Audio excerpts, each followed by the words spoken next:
এবার আমি হেঁটে হেঁটে পানির ভেতর দিয়ে নদী পার হব। সো বন্ধুরা, আমি আমার জুতোটি খুলে মোজোটি জুতার ভিতরে নিয়েছি। এবার আমি এই পানির ভিতর দিয়ে নামবো।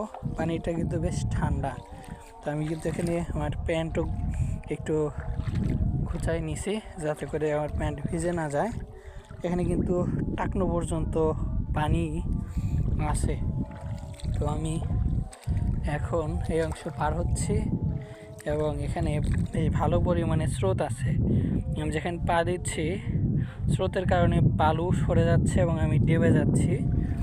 এখানেও একটু গর্ত আছে। এবার আমি একদম পানির অংশ পার হয়ে আসলাম, আর ওই পাশে